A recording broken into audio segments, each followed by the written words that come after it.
warahmatullahi wabarakatuh. Saya Anggria Bintara Putri, NPM 19110802064 dari Prodi Bimbingan Konseling Pendidikan Islam kelas E semester 2. Baik, video ini saya buat untuk memenuhi tugas psikologi tasawuf dosen pengampu yaitu Bunda Aslama Puji Astuti.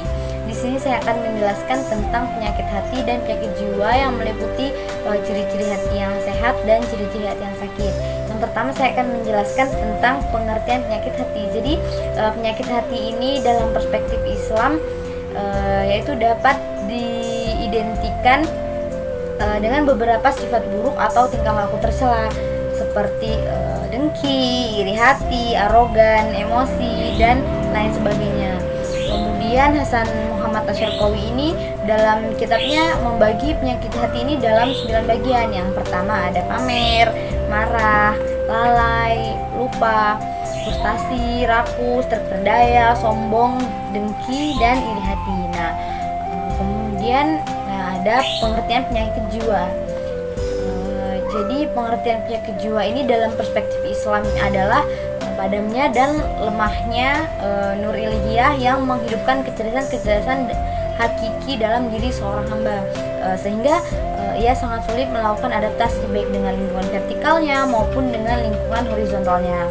Nah, Zunnun al-Misri ini berkata ada 6 yang menyebabkan kerusakan pada jiwa manusia. Yang pertama, lemah niat untuk beramal keakuratan. Kemudian yang kedua, menggadaikan badan untuk syahwat. Kemudian yang ketiga, memiliki angan-angan yang muluk-muluk padahal ajal kita ini sangat dekat.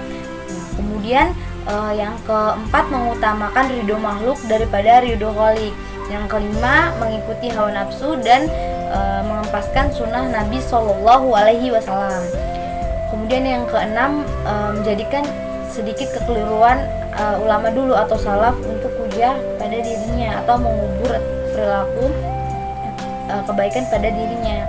Kemudian ciri-ciri hati yang sehat dan ciri-ciri hati yang sakit. Jadi ciri-ciri hati yang sehat ini dapat dilihat dari beberapa sifatnya.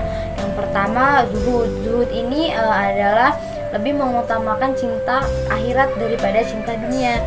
Nah, jadi zuhud ini merupakan sifat terpuji yang disukai oleh Allah Subhanahu wa taala. Kemudian qanaah. Qanaah ini adalah hati yang tenang, memilih ridho Allah, mencari harta dunia sesuai dengan kebutuhan untuk melaksanakan kewajiban dan menjauhkan maksiat. Kemudian sabar. Sabar ini adalah sikap menahan emosi dan keinginan serta bertahan dalam situasi sulit dengan tidak mengeluh. Kemudian tawakal adalah sifat yang pasrah kepada seluruh yang diwajibkan Allah Subhanahu wa taala dan menjauhi segala larangan yang haram.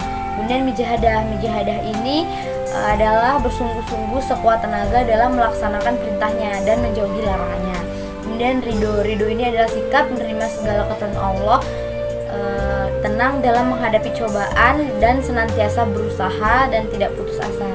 Kemudian syukur. Syukur ini menunjukkan adanya nikmat Allah pada dirinya dengan bagaimana, yaitu dengan melalui lisan, yaitu berupa pujian dan mengucapkan bahwa dirinya ini telah diberi nikmat oleh Allah Subhanahu wa taala. Kemudian ikhlas. Ikhlas ini adalah membersihkan hati untuk Allah semata, sehingga dengan beribadah tidak ada maksud lain kecuali hanya kepada Allah. Kemudian ada ciri-ciri hati yang sakit. Jadi ciri-ciri hati yang sakit ini dapat dilihat dari sifatnya. Yang pertama ada hub al-dunia. Jadi hub al-dunia ini adalah mencintai dunia yang disangka mulia, padahal di akhirat ini sangat sia-sia. Nah, kemudian tamak. Tamak ini adalah sifat rakus tanpa memperhitungkan mana yang halal dan mana yang haram. Kemudian ujub. Ujub ini adalah sikap yang mengagumi diri sendiri dengan senantiasa membanggakan diri sendiri. Kemudian ria. Ria ini mengerjakan suatu ibadah atau suatu kebaikan bukan karena Allah, melainkan hanya untuk mendapatkan pujian dari orang lain. Kemudian takabur. Takabur ini adalah orang yang merasa dirinya besar, melebihi segala-galanya dari orang lain. Kemudian hasud. Hasud ini adalah perasaan tidak senang atas nikmat orang lain. Baik, mungkin sekian yang dapat saya sampaikan. Kurang dan lebihnya saya mohon maaf. Wassalamualaikum warahmatullahi wabarakatuh.